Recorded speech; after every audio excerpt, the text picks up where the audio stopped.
And now, once again, from our dynamic family interview area, here's Joni Smith. Well, thank you very much. I'm visiting with the Knutson family.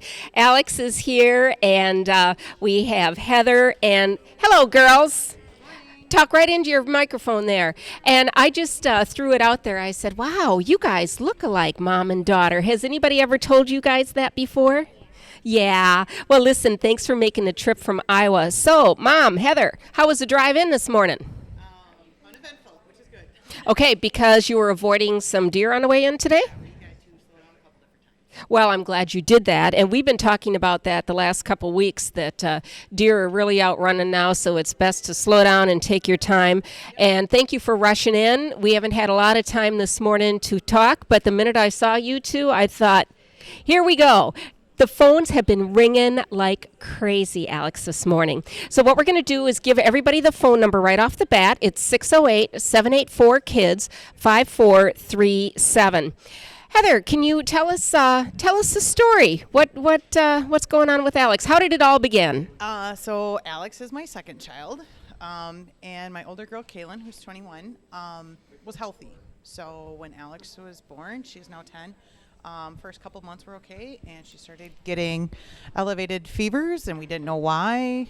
Repetitive visits and no answers. How old was she when the fever started? 4 months. Okay, so Little tiny. little tiny. Yep. You've been down the newborn baby road before. Yep. So, but it was uneventful, and then we have Miss Alex, and then we're starting to have some fevers. What was going through your mind?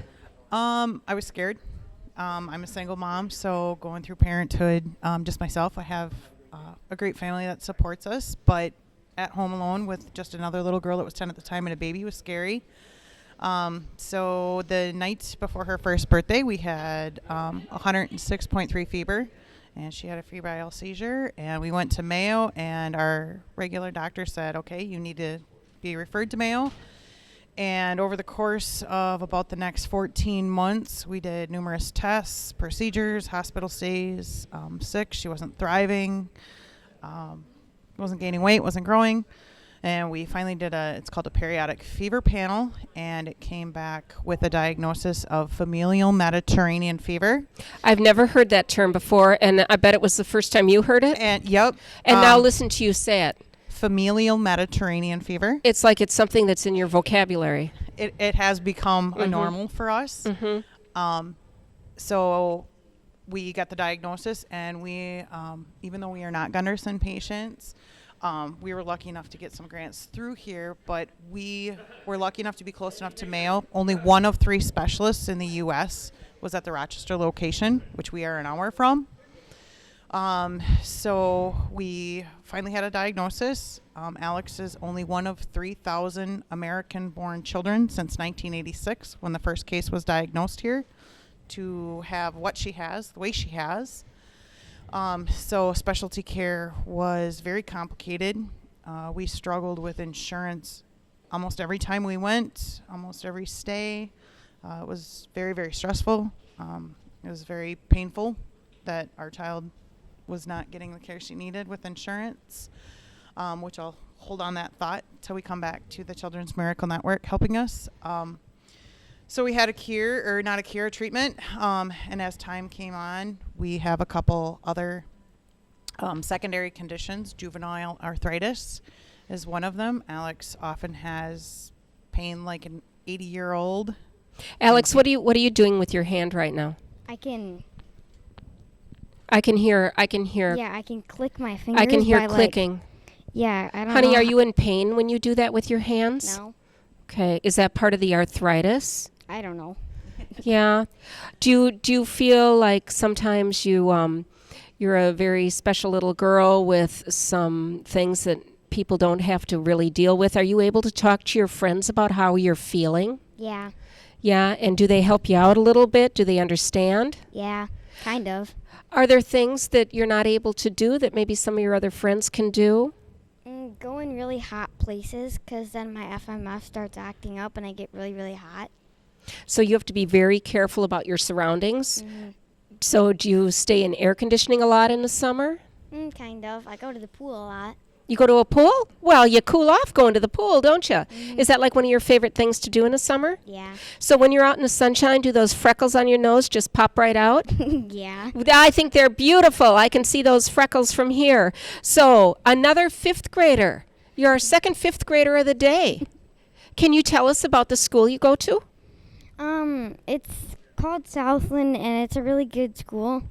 My teacher's also really nice, and my gym teacher, he's an Iowan too. He's from Iowa, and we went to the Kinnick Stadium one day, and I got a football, and he pumped it up for me because it was going flat. Well, you know what? Let's talk about those football fans. Let's have them pick up the phone and give us a call at 608-784-KIDS-5437. What's next for Alex? So we went back and forth between then and age 7 with going back and forth, healthy, not healthy, kind of went in waves. And then when she was 7, she developed an iron deficiency. It's called microcytic anemia, and she started to have iron infusions. So that has become, like the mom before us said, it's become our norm. We actually are due tomorrow for a big day at Mayo, and that will probably happen, and it's just part of our life. So we kind of thought, we got past the beginning of that. We thought everything was okay, and then her fevers kicked back up. And we have gone through thermometer after thermometer after thermometer. That we get used so much that we just warm out. And I always wanted to get a medical grade thermometer and couldn't afford one. They're over $400. It's not in my budget. So I got a hold of our family coordinator, Families First out of Decorah, and they referred us to the Children's Miracle Network based out of here at Gunderson.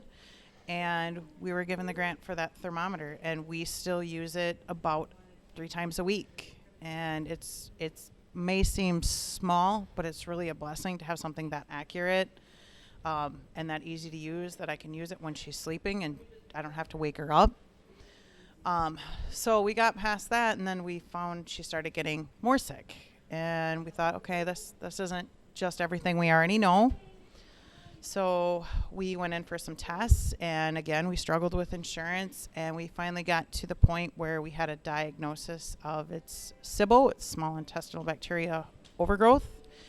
And we tried the medicine that insurance would approve, and we got no resolve. And then we were told that the medicine that Alex really needed, that our specialist knew worked, would not be covered by insurance. I actually went through a state hearing to try to get Alex's medication covered. And there's so little research done on that particular drug by the FDA for kids under 12 that they could not approve it. So I again reached out for the second time, and we got approval for the medication, which was an absolute blessing because there's no way I would have been able to afford it. It was over $1,000. So we got her started on it, and by that time Alex had missed 41 school days. She missed about a third of the 3rd grade.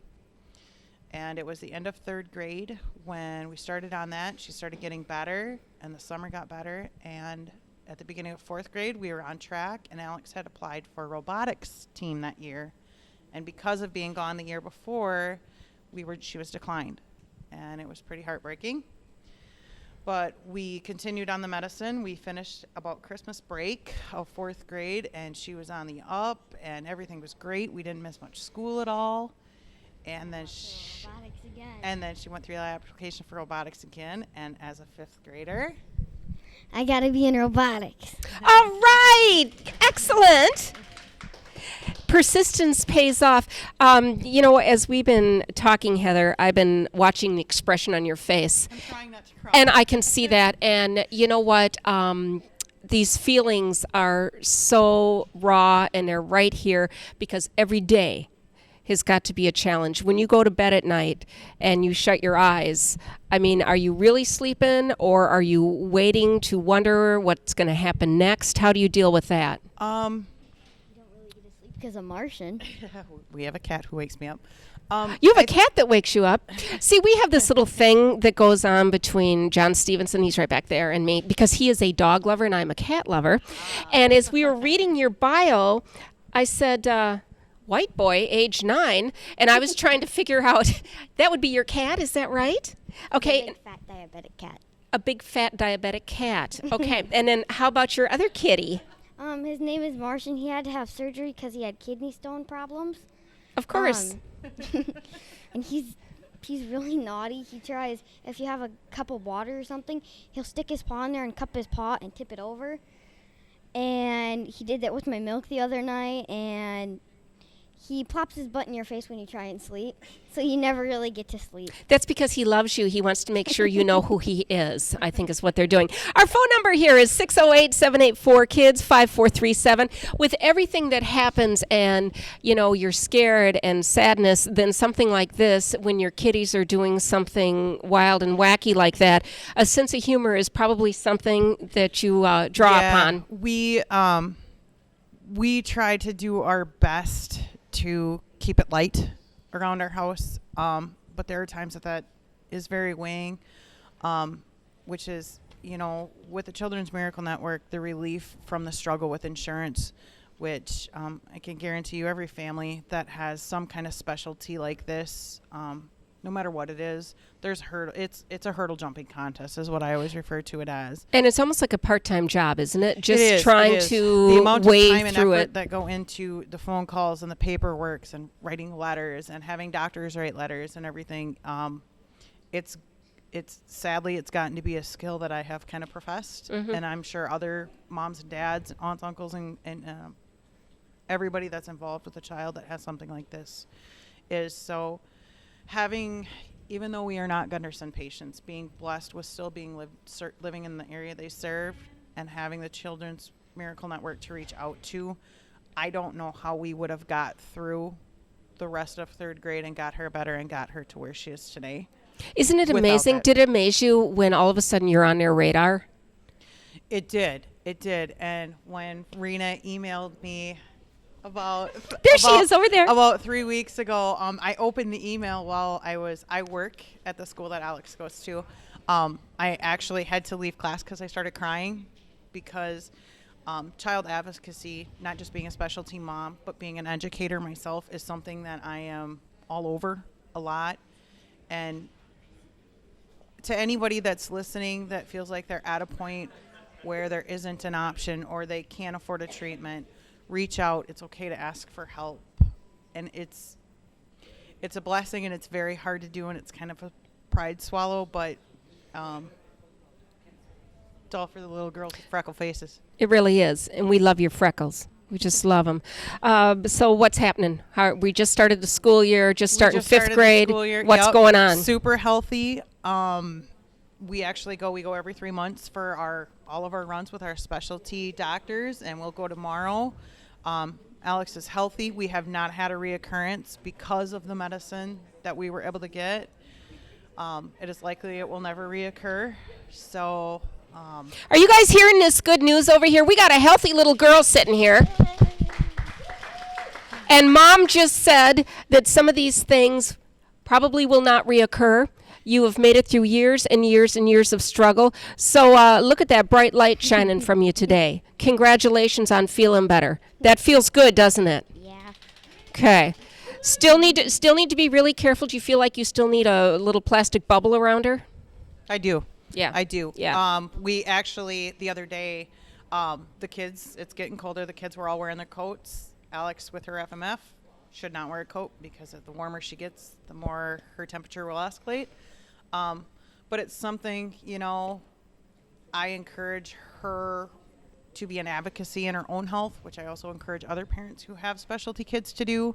When we do go to Mayo, she checks herself in. I stand right there. She tells them her number. She has to live with us the rest of her life, and I'm not always going to be there. I need her to know that there are resources like this to reach out to, and there is help available. So it's a blessing. Let me tell you a little something. You're 10 years old, right? You're 10? Guess what? We've already had 12 calls with you sitting on this couch. And we are not going to set a limit. What we're going to do is encourage everybody at 608-784-KIDS, that's 5437, to pick up that phone, make a call. You're on your way to work today. If you're on your way to work today, you're a 9-to-5er because we've been here a few hours and we are just off to the races this morning. What would you like to add? What would I like to add to other families out there who have challenges like this? Lean on those around you. Network, search for the resources. Don't be afraid to ask for help. I have a motto in life that I've kind of developed since Alex has been little: one big world. And One big world. One big world. We're all in this together. And, you know, when you see that mom struggling at the store, putting boots on her kids in the winter, stop what you're doing and help her. You know, when you see that dad trying to get a coat on a kid and the other kids are running out the door, help him. You know, we're all in this together.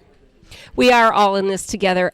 I'm so glad I got to meet the two of you this morning. I'm so glad you came to share your stories, and I'm so glad the phones are still ringing. Thank you so much. Safe travels. Watch for the deer on the way back home, and continue to enjoy your 5th grade, okay? It's a great grade.